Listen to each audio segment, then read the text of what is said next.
Welcome to NRK narrates. దేవుని పరిశుద్ధమైన ప్రశస్తమైన నామానికి స్తుతులు స్తోత్రాలు. మీ అందరికీ నా వందనాలు తెలియజేస్తున్నాను. యేసు ప్రభువారు శిలువ యాగంలో 7 మాటలు పలుకుతారు. ఇది మనందరికి తెలుసు. ప్రతి గుడ్ ఫ్రైడే ఆరాధనలో యేసు ప్రభువారు శిలువలో పలికిన 7 మాటలను ధ్యానిస్తుంటాం. దాని యొక్క విశిష్టతను, దాని యొక్క మర్మయుక్తమైన మాటల యొక్క భావాన్ని మనం తెలుసుకుంటాం. ఇది మనందరికీ తెలుసు. అయితే ఎందుకు ఈ 7 మాటలు ధ్యానించాలి? ఈ 7 మాటలు ఎందుకు యేసు ప్రభువారు పలికారు? ఈ 7 మాటల్లోని అర్థం ఏంటి? 7 మాటలు మనం ఎలా దీన్ని మనం అన్వయించుకోవాలి అని ఈరోజు ఈ చిన్న వీడియోలో మీకు వివరించడానికి ప్రయత్నం చేస్తాను. ఈ వీడియో స్కిప్ చేయకుండా చివరి వరకు చూడటానికి ప్రయత్నం చేయండి. యేసు ప్రభువారు దాదాపు 6 గంటలు శిలువలో వేలాడుతాడు.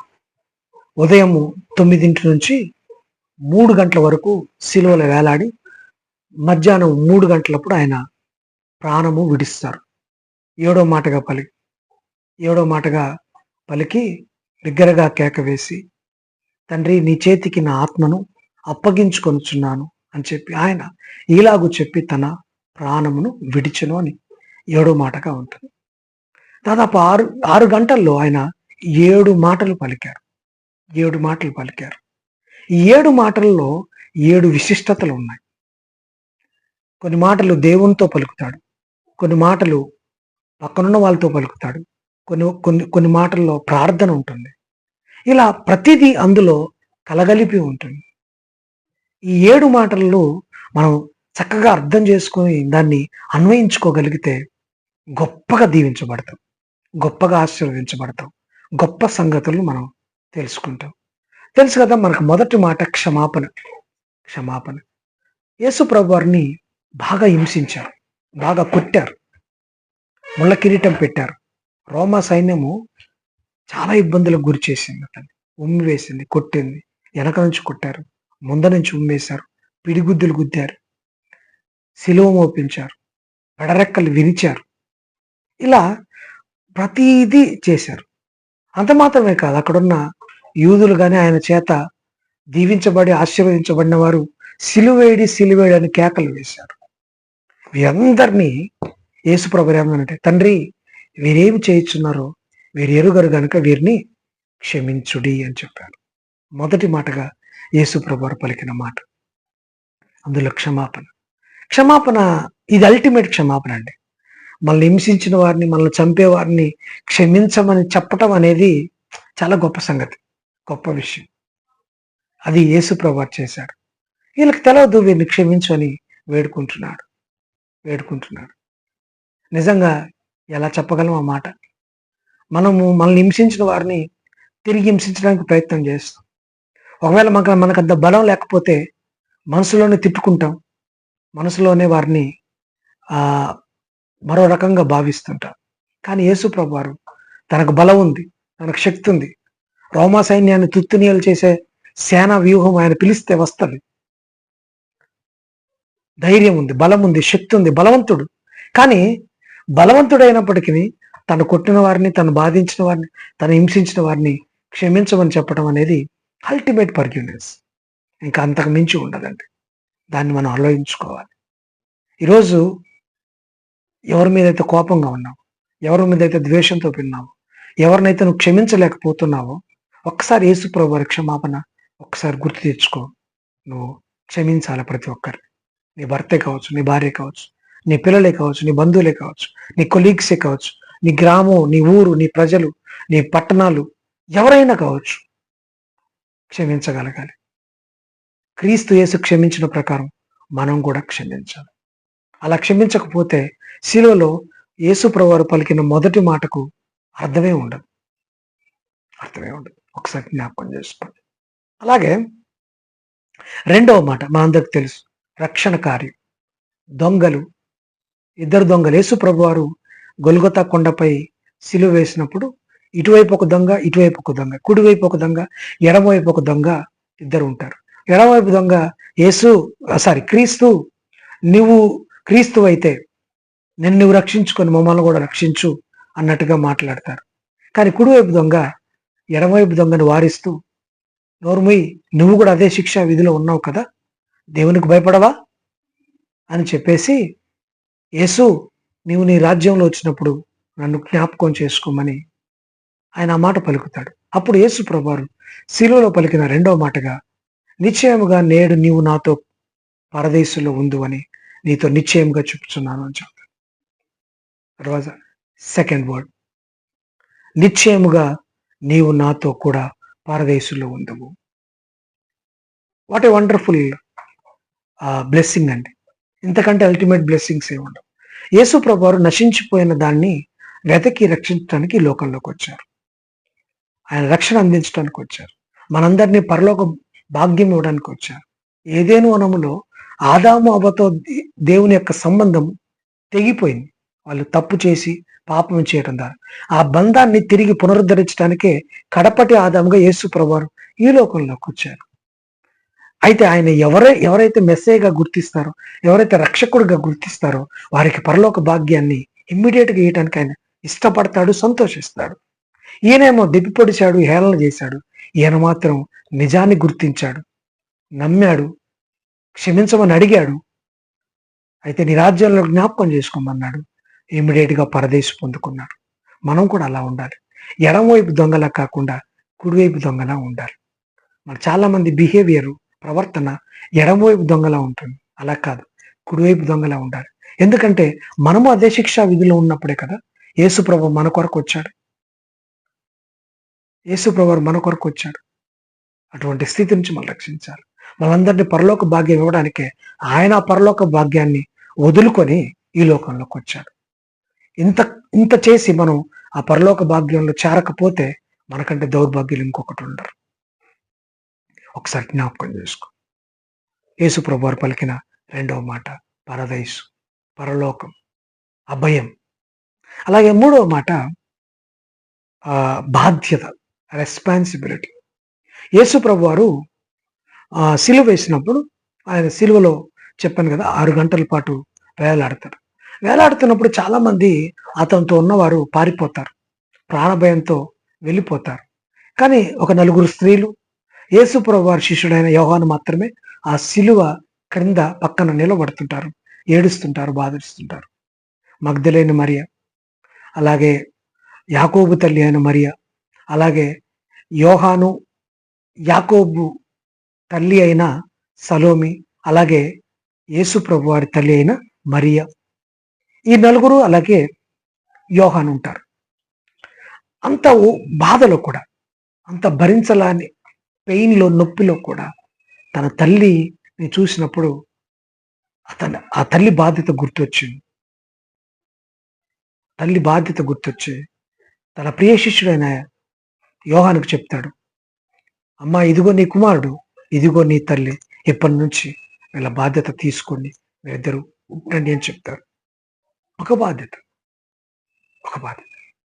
తల్లిదండ్రులను గౌరవించాలి, తల్లిదండ్రులు ప్రేమించాలని పాత నిబంధన ఆజ్ఞ మనకు తెలుసు కదా. ఒకరినొకరు ప్రేమించుకోవాలి, ఒకరినొకరు ఆదరించుకోవాలి, నిన్ను వలె నీ పొరుగు వారిని ప్రేమించుకోవాల్సింది కొత్త నిబంధన ఆజ్ఞ. అలాగే తన తల్లిని విడనాడలేదండి. అతను చనిపోతున్నప్పుడు కూడా తన కొరకు త్యాగం చేసి, తన కొరకు ఎన్నో అవమానాలు నొందిన తన తల్లిని విడనాడలేదు. తన అనుంగు శిష్యుడైన యోహానుకి తల్లి బాధ్యతను అప్పచెప్పాడు. ఈరోజు ఒక మనిషిగా ఈ లోకంలో జీవిస్తున్నప్పుడు మనకు బాధ్యతలు ఉంటాయండి. భక్తితో పాటు బాధ్యతలు ఉంటాయి. అది మన భార్య బాధ్యత కావచ్చు, మన కుమార్తెల బాధ్యత కావచ్చు, మన తల్లి బాధ్యతే కావచ్చు, తండ్రి బాధ్యత కావచ్చు, మన బంధువుల బాధ్యతే కావచ్చు. ఆ బాధ్యతను సక్రమంగా నెరవేర్చాలి. నీకు అప్పజెప్పిన బాధ్యతలో నువ్వు చక్కగా ఉండాలి. తప్పించుకోవడానికి లేదు. తన రక్త సంబంధాలకు ముఖము చాటేసిన వాడు దేవుని ఇష్టపడడు. అటువంటి వాడిని దేవుడు ఇష్టపడడు. ఒకసారి జ్ఞాపకం చేసుకో. నీ రక్త సంబంధులతో ఎలా ఉంటున్నావు? నీ కుటుంబ సభ్యులతో ఎలా ఉంటున్నావు? నీ బంధువులతో ఎలా ఉంటున్నావు? బాధ్యత కలిగిన రెస్పాన్సిబిలిటీగా ఉంటున్నావా? సహాయం చేసే పొజిషన్లో ఉండి కూడా సహాయం చేయలేని వాడిగా ఉంటున్నావా? ఒకసారి ఆలోచించు. బాధ్యత ఈ లోకంలో దేవుడు మనకు పెట్టాడు. భక్తి నిష్కలంకమైన భక్తి. దీనిలోను దరిద్రులను ఆదుకోవటమే కదా. మరి నీ కుటుంబ సభ్యుల్ని ఆదుకోలేనప్పుడు, నీ తోబుట్టువుల్ని, రక్త సంబంధాలను ఆదుకోలేనప్పుడు, దీనిలోను దరిద్రులను ఏం ఆదుకుంటావు? దిక్కులేని వారిని ఏం ఆదుకుంటావు? ఒకసారి ఆలోచించు. Be a responsible person. ఒక బాధ్యత కలిగిన వ్యక్తిగా ఉండాలి. అది నీ కుటుంబం పట్ల, నీ బంధువుల పట్ల, నీ అయిన వారి పట్ల, నీ సంఘాన్ని పట్ల నీకు కలిగిన బాధ్యతను నెరవేర్చడానికి ప్రయత్నం చేయి.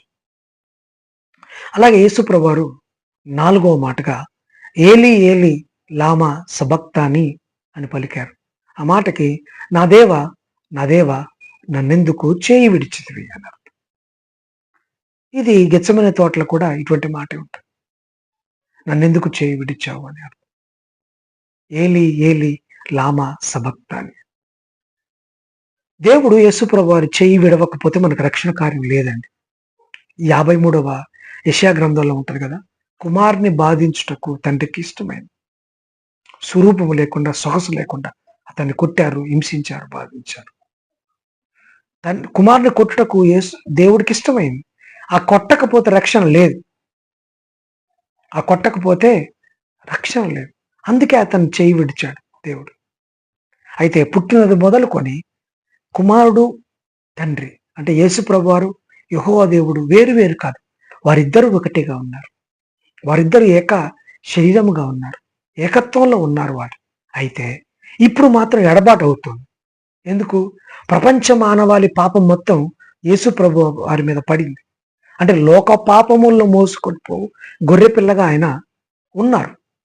మరి ఆ లోక పాపములు ఆయన మీద మోస్తున్నప్పుడు పరిశుద్ధులైన దేవుడు అతన్ని చూడలేగిన వాడుగా, ముఖము తిప్పుకున్న వాడిగా, వీపు చూపించిన వాడిగా ఉన్నారు దేవుడు. ఈ ఎడబాటు, ఈ యొక్క చర్య యేసుప్రభు వారికి బహు కష్టంగా అనిపించింది. ఆయన సిలువలో బాధింపబడిన బాధ కంటే తండ్రికి ఎడబాటే ఎక్కువగా బాధించింది అతన్ని. అందుకే ఏలి ఏలి లామా సబక్తా, నా దేవ నన్నెందుకు చేయి విడిచావని అన్నట్టు ప్రార్థన చేస్తున్నాడు, పలుకుతున్నాడు మాట. ఒకసారి అర్థం చేసుకోండి. వారిద్దరి తండ్రి కొడుకుల కలయిక వల్లే కదా మనకు రక్షణ వచ్చింది. ఆ గొప్ప సంకల్పం వల్లే కదా మనకు రక్షణ వచ్చింది. మనము చేసిన తప్పులకి, మనము చేసిన పాపాలకి, మనము చేసిన అతిక్రమములకి, మనం చేసిన దోషములకు ఆయన బాధించబడ్డాడు, ఆయన దుఃఖపడ్డాడు. తండ్రి కుమారుడు దుఃఖించబడ్డారు, బాధించబడ్డారు. దేవాతి దేవుళ్ళే మన కొరకు బాధించబడితే మనం ఎంతటి వారం అంటే మనం ఎంతటి వారు? ఎవరైనా నేను బాధిస్తున్నారా? ఎవరైనా నేను వేధిస్తున్నారా? ఎవరైనా నేను దుఃఖపడుతున్నారా? బాధపడబాకు, దుఃఖపడబాకు, వేధించబడబాకు. క్రీస్తు నీకంటే ముందు ఆ దుఃఖాన్ని అనుభవించాడు, ఆ బాధను అనుభవించాడు, ఆ యొక్క తిరస్కరణకు గురయ్యాడు ఆయన. ఈరోజు నువ్వు తిరస్కరణకు గురవుతుంటే ఒక్కసారి ఆలోచించు. నీ తండ్రి నిన్ను విడిచిపెట్టేవాడు కాదు. అయితే ఆ తాత్కాలికంగా ఆయన విడిచిపెట్టబడినప్పటికీ ఆయన 3వ రోజు లేచాడు. 40 దినాలు భూమి మీద ఉన్నాడు. ఆ తర్వాత ఒలీవల కొండ దగ్గరికి వెళ్ళి పరలోకానికి ఆరోహణమైపోయి తండ్రి కుడి పార్శ్వంలో కూర్చున్నారు యేసుప్రభువారు. అంటే తిరిగి జయోత్సవంతో, అంటే రక్షణ కార్యాన్ని నెరవేర్చి తండ్రి కుడి పార్శ్వంలో కూర్చున్నాడు యేసుప్రభువారు. నిన్ను కూడా ఒకరోజు తండ్రి దగ్గర కుడి పార్శ్వంలో కూర్చోబెడతాడు. నిన్ను కూడా ఒక ఘనతకు పాత్రుడిగా చేస్తాడు. బాధపడబాకు, ఇబ్బంది పడబాకు, ఆలోచించు. మాకు దేవుడు ఖచ్చితంగా నిన్ను ఆ స్థితిలో తీసుకువెళ్తాడు. యేసు ప్రభువారు శిలువలో పలికిన 5వ మాట ఐ థ్రస్ట్, నేను దప్పిగొనుచున్నాను. యేసు ప్రభువారు ఈ లోకంలో ఉన్నప్పుడు మానవుడిగా జీవించాడు, మనుజావతాడుగా జీవించాడు. మనుషులకున్న ప్రతిదీ ఆయనకుంది. ఆకలి ఉంది, నిద్ర ఉంది, దప్పిక ఉంది, కోరికలు ఉన్నాయి. కానీ అరిషడ్ వర్గాలను జయించాడు. కామము, క్రోధము, మదము, మోహము, లోభం, మత్సరం, అంటే మనుషులకు ఉండే ప్రతిదీ జయించాడు. అయితే ఆయన కలువరి శిలువలో దాదాపు 6 గంటల పాటు వేలాడినప్పుడు ఆ ఎండలో ఆయన దాహం అని అడిగాడు. వారు ఏం చేశారంటే చేదు చెరకను ఆయన నోటికి అందించారు. వెనిగర్, చేదు చెరకను అందించారు. అంత యాతన పడుతున్నప్పుడు, అంత రక్తం కారుతున్నప్పుడు, అంత ఎండ కొడుతున్నప్పుడు దాహం అని అడిగినప్పుడు ఆయన నోటికి చేదిస్తే ఎంత పెయిన్ అండి అది, ఎంత బాధ, ఎంత ఇబ్బందికరమైన పరిస్థితి అండి. తలుచుకుంటేనే గుండె లవిసిపోతుంది. ఆ చేదును ఎవరి కోసం వచ్చాడండి? నీ కోసం కాదు, నా కోసం కాదు. ఆ చేదును మధురంగా మార్చడానికే కదండి ఆ చేదును మింగాడు. పాత నిబంధన గ్రంథంలో ఇశ్రాయేలు ప్రజలు మారా అనే ప్రాంతానికి వచ్చినప్పుడు వాళ్ళకి నీళ్లు దొరక్కపోతే, మారా అనే సరస్సులో నీళ్లు కనబడితే వాళ్ళు తాగుతున్నప్పుడు ఆ నీళ్ళన్నీ చేదుగా ఉంటాయి. మోషే ఒక కొమ్మ విరిచి ఆ కొమ్మ చెరువులో వేసినప్పుడు ఆ నీళ్ళన్నీ మధురంగా మార్చబడతాయి. మారా నీళ్లు మధురంగా మార్చబడతాయి, అంటే చేదు నీళ్లు మధురంగా మార్చబడతాయి. ఈరోజు ఈ కొమ్మ ఎవరో కాదు, యేసుప్రభువారు. శిలువలో వేలాడిన యేసుప్రభువారు కొమ్మగా విరగొట్టబడి ఆ చేదును ఆయన గ్రహించి, ఆ రోజు ఆ కొమ్మ అందులోని చేదును గ్రహించి నీళ్లను మధురంగా మార్చింది. ఈరోజు ప్రపంచ మానవాళి చేదంతటిని యేసుప్రభువారు గ్రహించి మనకు మధురాన్ని ఇచ్చాడు. అది ఆయన దప్పిక. ఆయన దప్పిక ఈ లోకపు దప్పిక లాంటిది కాదు, ఆత్మల దప్పిక. మనుషులందరినీ మార్చాలని దప్పిక, మనుషులందరికీ రక్షణ కార్యం ఇవ్వాలని దప్పిక. ఆయన ఇచ్చి నీళ్లు తాగితే ఎవడు మళ్ళీ దప్పికొనడు. సమరయ స్త్రీ కాడ యేసుప్రభువారు పలికిన మాట అటువంటి దప్పిక. ఆ దప్పిక తీర్చాలని యేసుప్రభువారు దప్పికొన్నాడు. ఈరోజు మనం ఎక్కడెక్కడో దప్పిక కలిగి ఉంటున్నాం. పాపపు దప్పిక, లోకపు దప్పిక, లోకపు ఆశలు, కోరికలనే దప్పిక, ఎక్కడెక్కడో దప్పిక కలిగి ఉండి ఆ దాహాన్ని తీర్చుకుంటున్నాం. కానీ నిజమైన దప్పికను కలిగి ఉంటున్నాము ఒకసారి ఆలోచించు. ఆత్మల దప్పిక కలిగి ఉంటున్నాం. మన ఆత్మకు రక్షణ ఉందా? మన ఆత్మకు పరలోక భాగ్యం వెళ్ళే ఆ యొక్క వెసులుబాటు ఉందా? ఒకసారి ఆలోచించు. అలాగే ఇతరులు నశించిపోతున్నప్పుడు నీ బంధువులు, నీ చుట్టాలు, నీ గ్రామ, నీ పట్టణ ప్రజలు, నీ కొలీగ్స్, నీ వర్క్ ప్లేస్లో ఉన్నవారు నశించిపోతున్నప్పుడు తెలుసుకోలేక యేసుప్రభు నీకు ఆ దప్పిక ఉందా? ఒకసారి ఆలోచించు.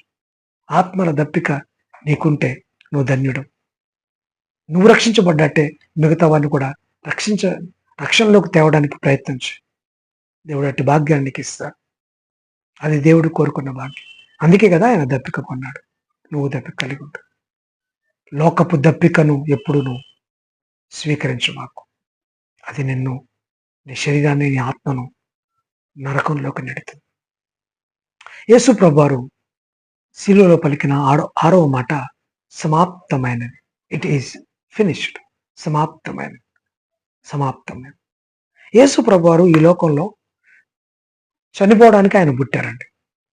ఆయన పుట్టిందే చావడానికి, శిలువ యాగాన్ని చేయడానికే, రక్షణ కార్యాన్ని జరిగించడానికే యేసు ప్రభువారు ఈ లోకంలో పుట్టారు.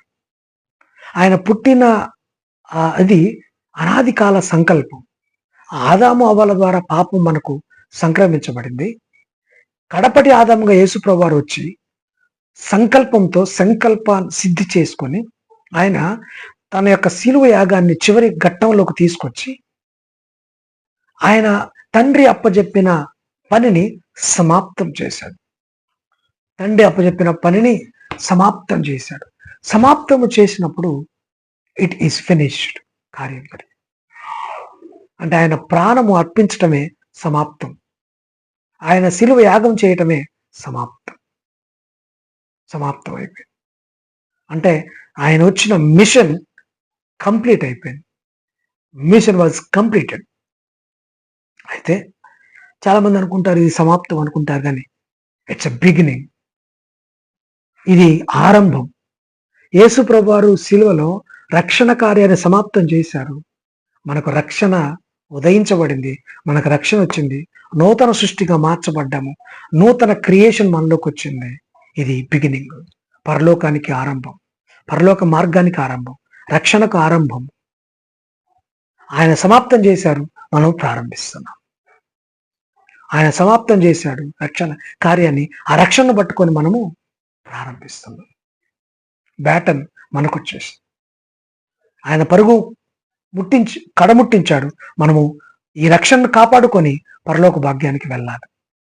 అప్పుడు మనకు సమాప్తం అవుతుంది. ఇప్పుడు కాదు, మనకు సమాప్తం అయ్యేది. మరి అటువంటి ఫినిషింగ్ రేసులోకి మనం అందరం వెళ్ళాలి. మన విశ్వాసాన్ని జాగ్రత్తగా, మన రక్షణను జాగ్రత్తగా కాపాడుకోవాలి. ఆ ఫినిషింగ్ రేసులోకి వెళ్ళాలి. ఆయన తన విశ్వాసాన్ని కాపాడుకొని, తన నీతిని కాపాడుకొని, ఏ పాపం ఎరగకుండా యేసు ప్రభువారు నిండు యవన రక్తాన్ని నీ కొరకు నా కొరకు ధారపోసి సమాప్తం చేశాడు. ఆ సమాప్తం నుంచి వచ్చిన రక్షణను నువ్వు పట్టుకున్న రక్షణ కార్యాన్ని ముందుకు తీసుకెళ్తూ పరిగెత్తాలి. పరలోకం చేరే వరకు దాన్ని ఆపకూడదు. అప్పుడే మన పరుగు సమాప్తం అవుతుంది. ఎక్కడైనా జారిపోయామా, ఎక్కడైనా వెనకకు తిరిగామా, ఇబ్బంది పడతాం. జాగ్రత్త. ఇది ఆరంభం, సమాప్తం కాదు. It's a beginning.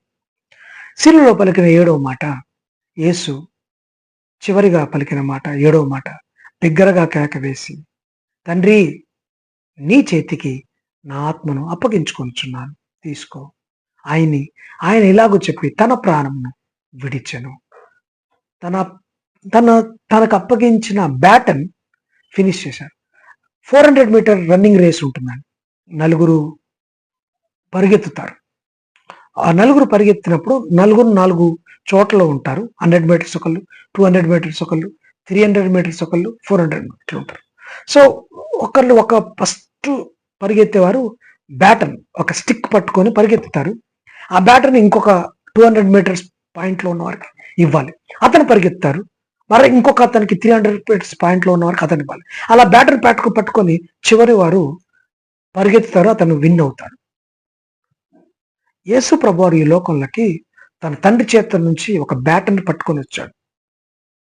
పట్టుకొని వచ్చి 33 సంవత్సరాలు ఈ లోకంలో జీవించి, తను ఈ లోకంలో తన అప్పగింపబడిన పని చేసి తిరిగి ఆ బ్యాటన్ను, ఆత్మను తండ్రికి అప్పచెప్పాడు.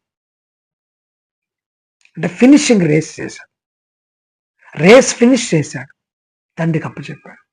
ఆయన ఇచ్చిన ఆత్మను మళ్ళీ తిరిగి ఆయనకి అప్పచెప్పాడు. ఆయన ఇచ్చిన ప్రాణమును తిరిగి ఆయనకు అప్పచెప్పాడు. It's a winning. It's a విజయపు కేక అంటే. It's a roaring. మన ఏదైనా గేమ్లో, ఏదైనా స్పోర్ట్లో గెలిస్తే ఎంత కేక వేస్తాం, ఆయన కూడా అదే బిగ్గరగా కేక వేసి, ఎ లౌడ్ వాయిస్ కేక వేసి. అంటే ఇది విజయోత్సవపు కేక, ఇది పరాజయం కాదు. చాలా మంది అంటారు ఆయన చనిపోయాడు కదా, ఎంత అయిపోయింది అనుకుంటారు. ఆయన చనిపోవడం అనేది విజయం. ఆయన చనిపోయింది నీకు నాకు విజయాన్ని అందించడానికి, నీకు నాకు విక్టోరియస్ పీపుల్గా మనందరినీ చేయటానికి. ఆయన చనిపోవటం ద్వారా గెలిచాడు.